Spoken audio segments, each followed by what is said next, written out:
On the morning of April 15, 1952, an aircraft the length of a city block rolled down Boeing Field in Seattle and simply refused to stay on the ground.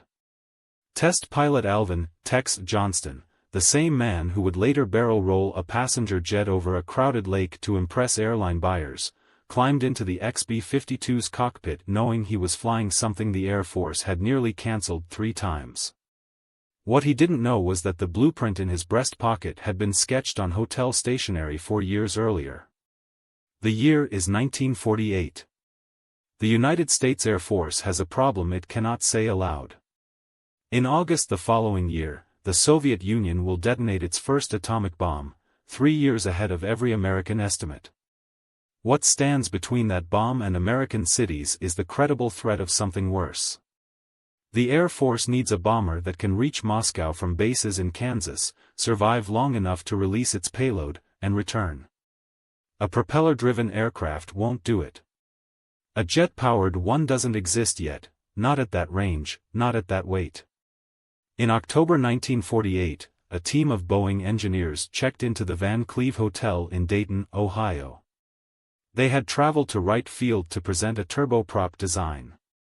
The Air Force told them, politely but firmly, that turboprops were too slow. The meeting lasted about an hour. Then the Boeing team went back to the hotel and spent 4 days, with balsa wood, manila cardboard, a borrowed scale, and a slide rule, designing an entirely different aircraft from scratch. They called the Air Force on Monday morning with a jet-powered proposal. The Air Force said yes. The aircraft that emerged from those 4 days was a study in controlled audacity. 8 jet engines hung in pairs beneath a swept wing so thin and flexible that its tips flexed 15 feet during ground tests, which the engineers recorded in their logs as nominal. The landing gear was an engineering oddity, a bicycle configuration, 2 tandem wheel sets running down the fuselage centerline, because a conventional undercarriage would have destroyed the bomb bay entirely. The wingtip outrigger wheels were almost an afterthought. On that April morning in 1952, Johnston lifted the B-52 off Boeing Field and flew it for 2 hours and 51 minutes without a single critical failure. He noted afterward that for something weighing roughly as much as a loaded freight train, the controls felt surprisingly light.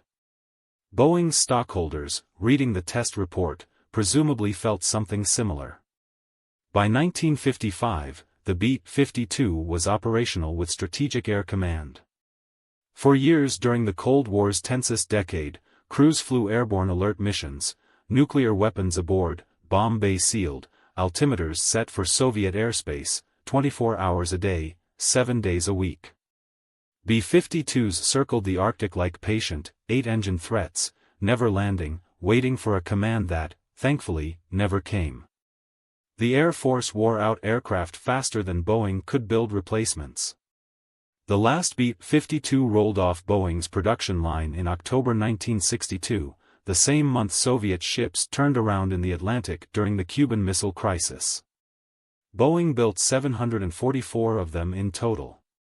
As of today, the United States Air Force still operates 76 B-52s, their airframes built when Eisenhower was president, now fitted with engines and electronics their original crews would not recognize. Current upgrade contracts run through 2050. The hotel room sketch from the Van Cleve turned out to have very good bones. Strip away the mythology and here's what actually happened. 4 days, a borrowed scale, and a slide rule produced an aircraft that is still flying combat missions 70 years later. The Soviet bomb forced a deadline. The deadline forced improvisation. The improvisation outlasted the Soviet Union, outlasted the Cold War, outlasted every successor aircraft the Air Force tried to replace it with. The B-52 didn't survive because it was perfect, it survived because its bones were right and everything else could be upgraded. That's a different kind of engineering achievement than the one usually celebrated. Not a moonshot. Not a clean room. A hotel room, a sketch, and a very long bet that turned out to be correct. What strikes us isn't the longevity, it's what the longevity reveals.